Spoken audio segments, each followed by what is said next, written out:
Good morrow, scholars. Welcome back to Breaking Dawn. I know I've been gone for a couple of days, although it feels more like a week. I apologize for that. I wasn't feeling well on Monday. Did I upload anything on Sunday? Maybe I didn't. Maybe it's been 3 days. Again, I'm really sorry, but I wasn't feeling well for a couple of days, and then yesterday some stuff came up that I needed to take care of. And happy May the 4th be with you. I hope you guys celebrate. I'm actually thinking about playing a Star Wars game. Maybe not for the channel, but I'm thinking about playing a Star Wars game. Anyway, we are in chapter 33, Forgery, page 629. If you guys are fans of The Flash, I suggest you watch last night's episode. That was weird. My computer went all fuzzy. Well, I guess the screen... Anyway. Where was I?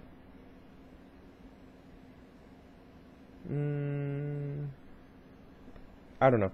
Charlie, we still got that strictly need-to-know company situation going? I know it's been more than a week since you saw Renesmee, but a visit is just not a good idea right now.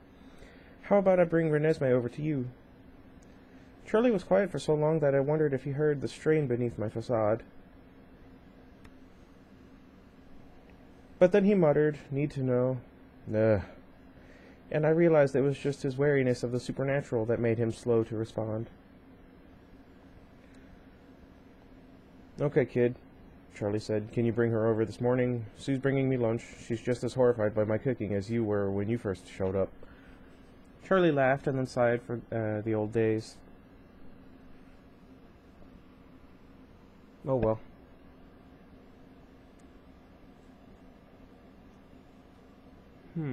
This morning will be perfect. The sooner the better. I'd already put this off too long. Is Jake coming with you guys? Though Charlie didn't know anything about werewolf imprinting, no one could be oblivious to the attachment between Jacob and Renesmee. Probably. There was no way Jacob would voluntarily miss an afternoon with Renesmee sans bloodsuckers. Maybe I should invite Billy too, Charlie mused. But, maybe another time. I was only half paying attention to Charlie. Well, I guess technically that's more than she usually gives him attention. What? Anyway. Enough to notice the strange reluctance in his voice when he spoke of Billy, but not enough to worry about that, or what that was about. Charlie and Billy were grown-ups. If there was something going on between them, they could figure it out for themselves. I had too many more important things to obsess over. See you in a few, I told him, and hung up. This trip was about more than protecting my father from the 27 oddly matched vampires, who all had sworn not to kill anyone in a 300-mile radius, but still. Obviously no human being should get anywhere near this group. This was the excuse I'd given Edward. I was taking Renesmee to Charlie so that he wouldn't decide to come here. It was a good reason for leaving the house, but not my real reason at all. "Why can't we take your Ferrari?" Jacob complained when he met me in the garage. I was already in Edward's Volvo with Renesmee.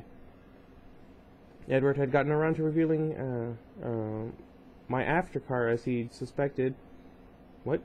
I had not been capable of showing the appropriate enthusiasm. Sure, it was pretty and fast, but I liked to run. Too conspicuous, I answered. We could go on foot, but that would freak Charlie out. Jacob grumbled, but got into the front seat. Renesmee climbed from my lap to his. "How are you?" I asked him as I pulled out of the garage. "How do you think?" Jacob asked bitingly. "I'm sick of all these reeking bloodsuckers." He saw my expression and spoke before I could answer. "Yeah, I know. They're the good guys. They're here to help. They're going to save us all, etc., etc. Say what you want, but I still think Dracula 1 and Dracula 2 are creeptacular." I don't know, I feel like Jacob would have a better joke than that. I had to smile. The Romanians weren't my favorite guests either. "I don't disagree with you there." Renesmee shook her head, but said nothing. Unlike the rest of us, she found the Romanians strangely fascinating. She'd made the effort to speak to them aloud since they would not let her touch them. Her question was about their unusual skin, and though I was afraid they might be offended, I was kind of glad she asked. I was curious, too. They hadn't seemed upset by her interest, maybe a little rueful. Um, I don't really have much in the way of accents, if you remember. We sat still for a very long time, child, Vladimir had answered, with Stefan nodding along but not continuing Vladimir's sentences as he often did, contemplating our own divinity. It was a sign of our power that everything came to us, prey, diplomats, those seeking our favor. We sat on our thrones and thought ourselves gods. We didn't notice for a long time that we were changing, almost petrifying. I suppose the Volturi did us one favor when they burned our castles. Stefan and I, at least, did not continue to petrify. Now the Volturi's eyes are filmed with dusty scum, but ours are bright. I imagine that will give us an advantage when we gouge theirs from their sockets. I tried to keep Renesmee away from them after that. Notice she says tried. How long do we get to hang out with Charlie? Jacob asked, interrupting my thoughts. He was visibly relaxing as we pulled away from the house and all his new inmates. Its new inmates, sorry. It made me happy that I didn't really count as a vampire to him. I was still just Bella. For quite a while, actually. The tone of my voice caught his attention. Is something going on here besides visiting your dad? Jake, you know how you're pretty good at controlling your thoughts around Edward? He raised one thick black brow. Yeah? I just nodded, cutting my eyes to Renesmee. She was looking out the window, and I couldn't tell how interested she was in our conversation, but I decided not to risk going any further. Jacob waited for me to add something else, and then his lower lip pushed out while he thought about what little I'd said. As we drove in silence, I squinted through the annoying contacts into the cold rain. It wasn't quite cold enough for snow. My eyes were not as ghoulish as they had been in the beginning. Definitely closer to a dull reddish orange than to bright crimson. Soon they'd be amber enough for me to quit the contacts. I hoped the change wouldn't upset Charlie too much. Sorry. Gosh darn it, phone. Jacob was still chewing over... I forgot how you pronounce this word. Conversation. Sorry. I just skipped over the word. I don't want to look stupid, even though I guess I could have just skipped over, not have told you guys at all. And anyway, when we got to Charlie's, we didn't talk as we walked a quick human pace through the falling rain. My dad was waiting for us. He had the door open before I could knock.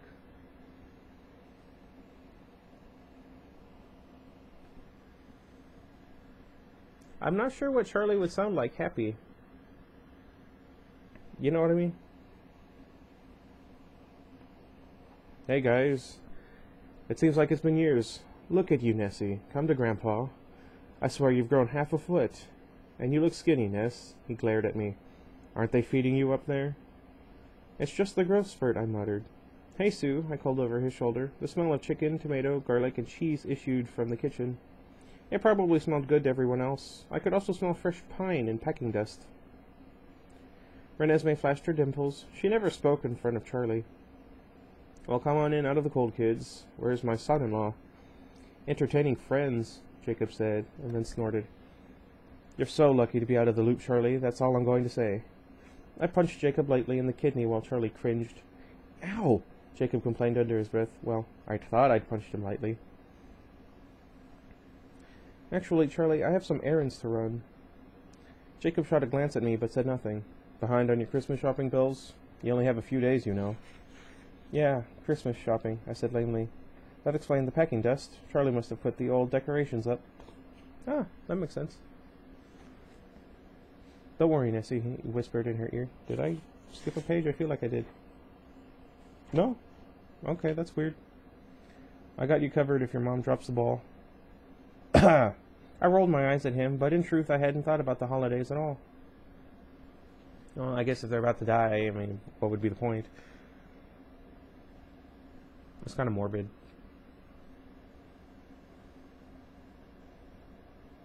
Lunch is on the table.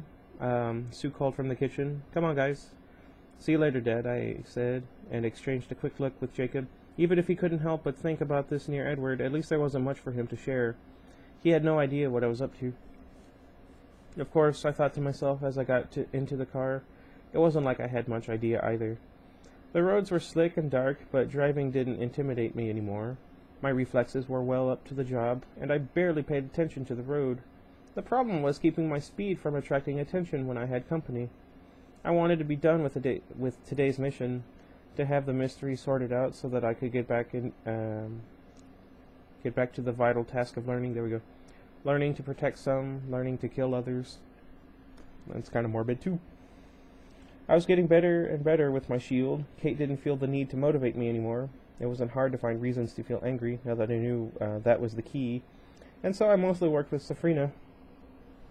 She was pleased with my extension. I was able to cover almost a 10-foot area for more than a minute, though it exhausted me. This morning she'd been trying to find out if I could push the shield away from my mind altogether.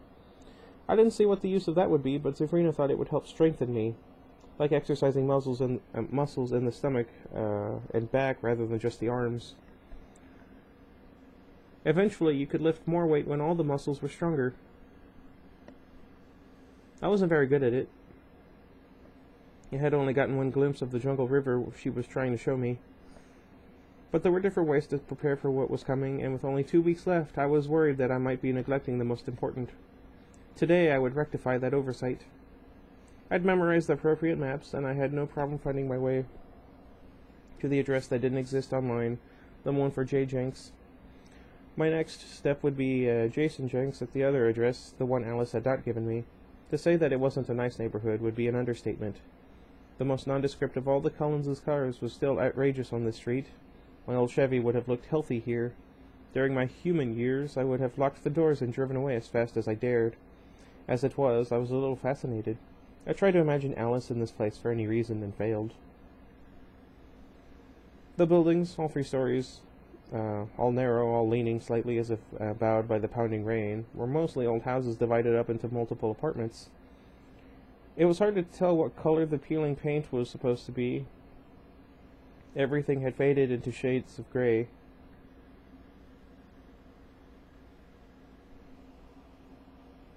A few of the buildings had businesses on the first floor, a dirty bar with the windows painted black, a psychic supply store with neon hands and tarot cards glowing fitfully on the door, a tattoo parlor, and a daycare with duct tape holding the broken front window together.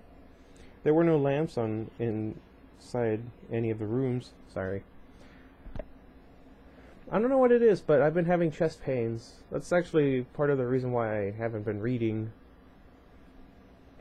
I don't think it's like something wrong with my heart. I think it's like my chest muscles. Anyway. Maybe it's my lungs. I'm having trouble breathing. Although that could just be because I'm out of practice. Where was I? Though it was grim enough outside that the humans should have needed the light, I could hear the low mumbling of voices in the distance. It sounded like TV. There were a few people about, 2 shuffling through the rain in opposite directions, and one sitting on a shallow porch of a boarded up a cut-rate law office reading a wet newspaper and whistling. The sound was much too cheerful for the setting. I was so bemused by the carefree whistler, I didn't realize at first that the abandoned buildings, the abandoned building was right where the address I was looking for should exist. There were no numbers on the dilapidated place, but the tattoo parlor beside it was just 2 numbers off. I pulled up to the curb and idled for a second. I was getting into that dump one way or another, but how to do so without the whistler noticing me? I could park the next street over and come through the back.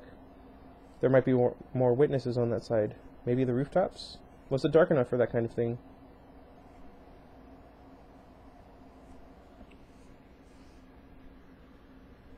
I don't know. "Hey, lady," and the whistler called to me. I rolled the passenger window down as if I couldn't hear him. "What?" The man laid his paper aside, and his clothes surprised me now that I could see them. Under his long, ragged duster, he was a little too well dressed. There was no breeze to give me the scent, but the sheen on his dark red shirt looked like silk. His crinkly black hair was tangled and wild, but his dark skin was smooth and perfect, his teeth white and straight. A contradiction. What? What? "Maybe you shouldn't park there, lady," he said. "It might not be there when you get back." "Thanks for the warning," I said. I shut off the engine and got out. Perhaps my whistling friend could give me the answers I needed faster than braking and entering. I opened my big gray umbrella, not that I cared, really, about protecting the long cashmere sweater dress that I wore. It was what a human would do. Not all of them. Let's see. Where was I? The man squinted through the rain at my face, and then his eyes widened. He swallowed, and I heard his heart accelerate as I approached. I'm looking for someone. I began. I feel like I skipped something, but I didn't. That's weird. I'm someone, he offered with a smile. What can I do for you, beautiful?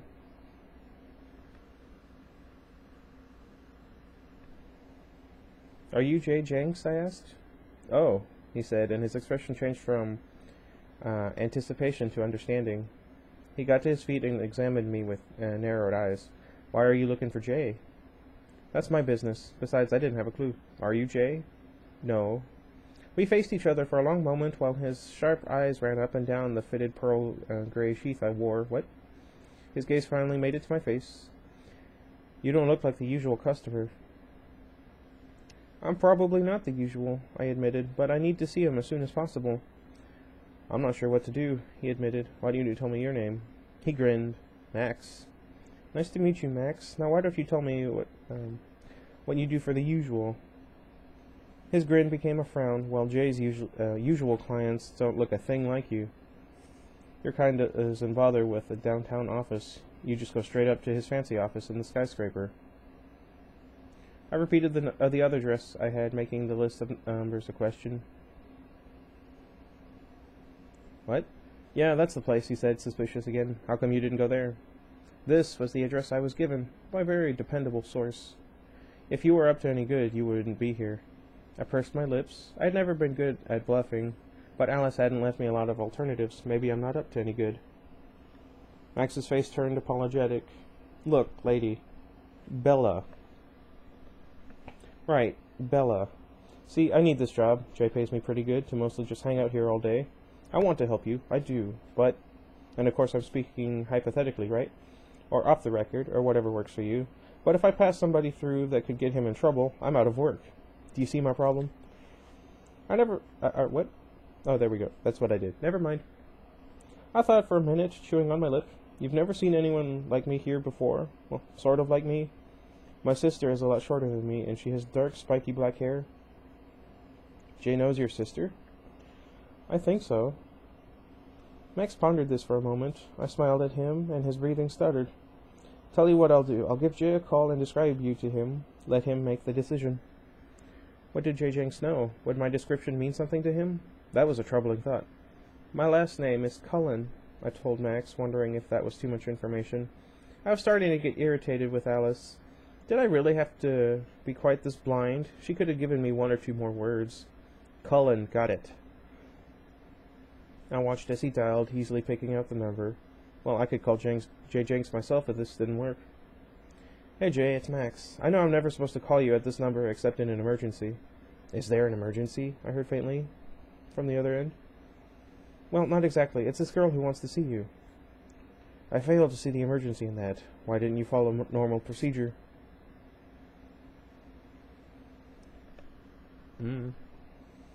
I didn't follow normal procedure because she don't look like any kind of normal... Is she a badge? No. You can't be sure about that. Does she look like one of the... Kuberevs? I don't know. I'll say they're Russian. No, let me talk, okay? She says you know her sister or something. Not likely. What does she look like? She looks like... His eyes ran from my face to my shoes appreciatively. Well, she looks like a freaking supermodel. That's what she looks like. I smiled and he winked at me and then went on. Rocking body? I would never say that. I mean, I know I just said the words, but you know what I meant. Pale as a sheet, dark brown hair almost to her waist, needs a good night's sleep. Any of this sounding familiar? No, it doesn't. I'm not happy that you let your weakness for pretty women interrupt. Yeah, so I'm a sucker for the pretty ones. What's wrong with that? I'm sorry I bothered you, man. Just forget it. Name, I whispered. Oh, right, wait, Max said. She says her name is Bella Cullen. That help? There was a beat of dead silence, and then the voice on the other hand was abruptly screaming, using a lot of words you didn't often hear outside of truck stops. Max's whole expression changed. All the joking vanished, and his lips went pale.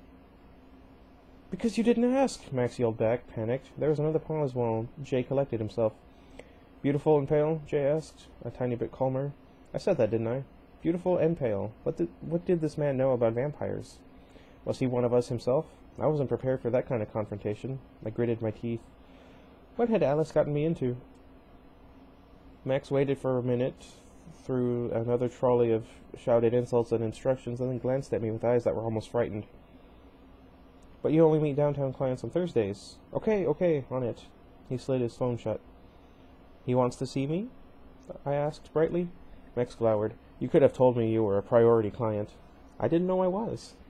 I thought you might be a cop, he admitted. I mean, you don't look like a cop, but you act kind of weird.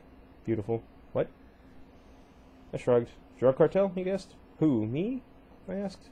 Yeah, or your boyfriend or whatever. Nope, sorry. I'm not really a fan of drugs, and neither is my husband. Just say no and all that. Max cussed under his breath. Married. Can't catch a break. I smiled. Mafia? Nope. Diamond smuggling. Please, is that the kind of people you usually deal with, Max? Maybe you need a new job. I had to admit I was enjoying myself a little. I hadn't interacted with humans much besides Charlie and Sue. It was entertaining to watch him flounder. I was also pleased how easy it was not to kill him. You've got to be involved in something big and bad, he mused. It's not really like that.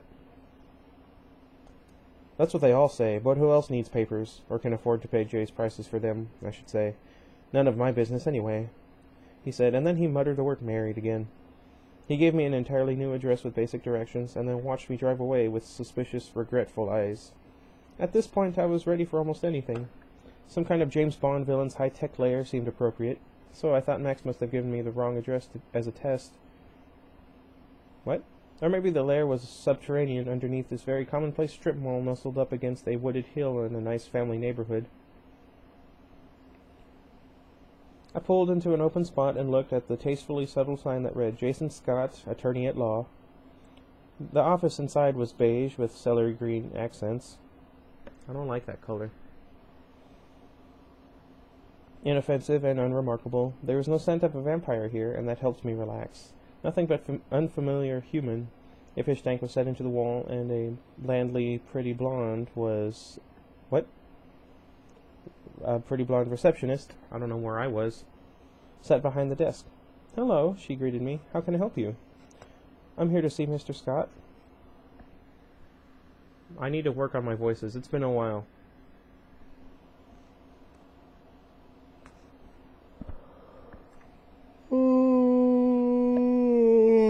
Ouch. That hurt. Do you have an appointment? Not exactly. She smirked a little. It could be a while then. Why don't you have a seat while I... What? April, a man's demanding voice squawked from the phone on her desk. I'm expecting a Miss Cullen shortly. I smiled to myself and pointed to myself. I messed up that sentence. Never mind. Send her in immediately, do you understand? I don't care what it's interrupting. I could hear something else in his voice besides impatience. Stress, nerves. She's just arrived, April said as soon as she could speak. What? Send her in. What are you waiting for? Right away, Mr. Scott. She got to her feet, fluttering her hands as she led the way down a short hallway, offering me coffee or tea or anything else I might have wanted. Here you are, she said, as she ushered me through the door into a power office, complete with heavy wooden desk and vanity wall. What? Close the door behind you, a raspy tenor voice ordered. I did my best. Where was I examined the man behind the desk while April made a hasty retreat. He was short and balding, probably around 55, with a paunch. He wore a red silk tie with a blue and white striped shirt, and his navy blazer hung over the back of his chair. He was also trembling, blanched to a sickly paste color, with sweat beading on his forehead. I imagined an ulcer churning away under the spare tire. That's mean. Jay recovered himself and rose unsteadily from his chair. He reached his hand across the desk. Miss Cullen, what an absolute delight. I crossed to him and shook his hand quickly once. He cringed slightly at my cold skin, but not seem particularly surprised by it. Mr. Jenks, or do you prefer Scott?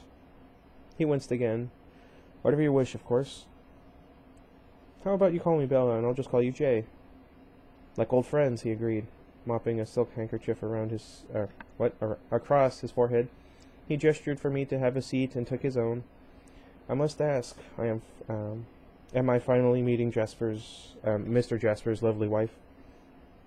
I weighed that for a second. So this man knew Jasper, not Alice. Knew him, and seemed afraid of him, too. His sister-in-law, actually. He pursed his lips as if he were grasping for meanings just as desperately as I was.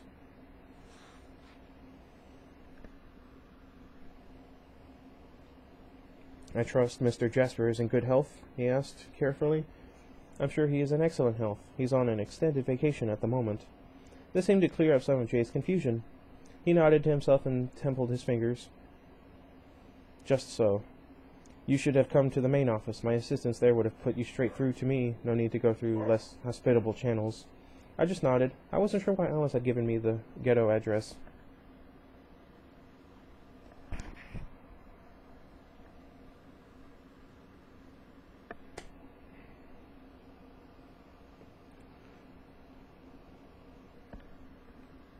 I don't know. Well, you're here now. What can I do for you? Papers, I said, trying to make my voice sound like I knew what I was talking about. Certainly, Jay agreed at once. Are we talking birth certificates, death certificates, driver's licenses, passports, social security cards? I took a deep breath and smiled. I owed Max big time. And then my smile faded. What? Smile faded. Alice had sent me here for a reason, and I was pretty sure it was to protect Renesmee. Her last gift to me. The one thing she knew she would know I needed. There we go. The only reason Renesmee would need a forger was if she was running, and the only reason Renesmee would be running is if we had lost. If Edward and I were running with her, she wouldn't need these documents right away. I was sure IDs were something Edward knew how to get his hands on, or make himself, and I was sure he knew ways to escape without them. We could run with her for thousands of miles. We could swim with her across the ocean, if we were around to save her. And all the secrecy to keep this out of Edward's head, because there was a good chance that everything he knew, Aro would know. If we lost, Aro would certainly get the information he craved before he destroyed Edward. It was as I had suspected. We couldn't win, but we must have a good shot at killing Dimitri before we lost, giving Renesmee the chance to run. I still felt, wait, what? My still heart felt like a boulder in my chest, a crushing weight. All my hope faded like a fog in the sunshine. What? Oh. My eyes pricked. Who would I put this on? Charlie? But he was so defenselessly human. And how would I get Renesmee to him? He was not going to be anywhere close to that fight, so that left one person. There really had never been anyone else. I'd thought this through so quickly that Jay didn't notice my pause. 2 birth certificates, 2 passports, 1 driver's license, I said in a low, strained voice. If he noticed the change in my expression, he pretended otherwise.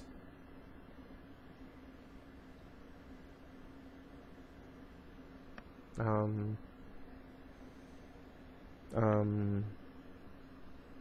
don't know. I'm getting kind of tired. I don't know what happened. Anyway, where was I? The names. Jacob Wolf and Vanessa Wolf. Nessie seemed like an okay nickname for Vanessa. Jacob would get a kick out of the wolf thing. Let's see. Where was I? His pen scratched swiftly across a legal pad. Middle names? Just put something generic in. If you prefer, ages. 27 for the man, 5 for the girl. Jacob could pull it off. He was a beast. And at the rate Renesmee was growing, I'd better estimate high. He could be her stepfather. I'll need pictures if you prefer finished documents, Jay said, interrupting my thoughts. Mr. Jasper usually liked to finish them himself. Well, that explained why Jay didn't know what Alice looked like. Hold on, I said. This was luck. I had several family pictures shoved in my wallet, and the perfect one, Jacob holding Renesmee on the front porch steps. was only a month old. Alice had given it to me just a few days before. Oh, maybe there wasn't that much luck involved after all. Alice knew I had this picture. Maybe she'd even had some dim flash that I would need it before she gave it to me.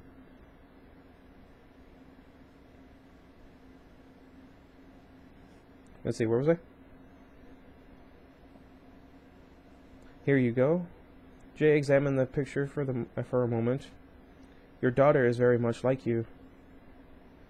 I tensed. She's more like her father. Who is not this man? He touched Jacob's face. My eyes narrowed, and new sweat beads popped out on Jay's shiny head. No, that is a very close friend of the family. Forgive me, he mumbled, and then the pen began scratching again. How soon will you need the documents? Can I get them in a week? That's a rush order. It will cost twice, as... But forgive me, I forgot with whom I was speaking. Clearly, he knew Jasper. Just give me a number.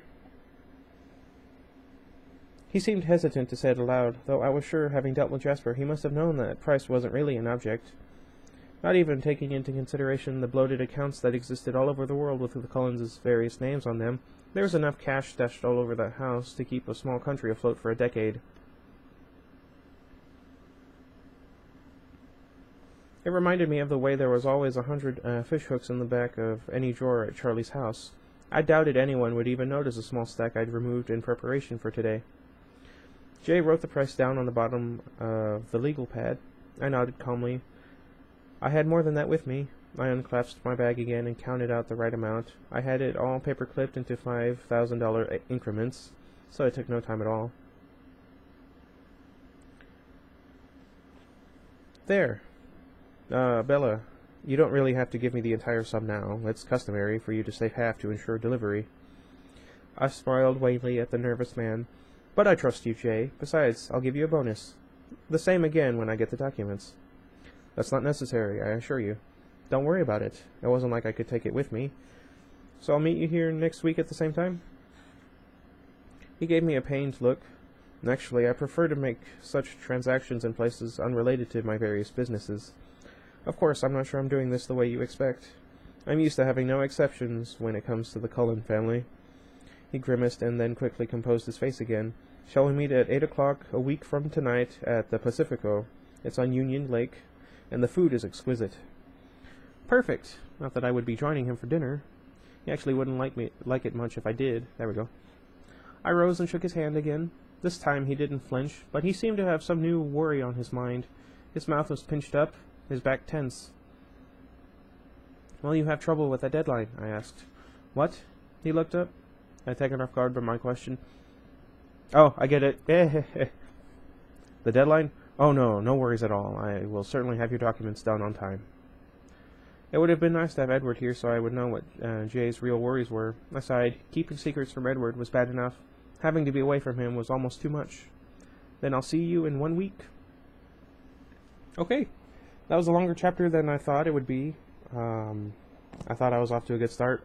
I usually am, and then I just start to slow down. Although, if you believe that one person, I read too fast. I don't know. I'm sure you've noticed that I've rearranged the stuff in my room. Kylo Ren and the Stormtrooper are over here. I was going to move them back over there. My bed's actually over here now rather than over there. What the... Hey?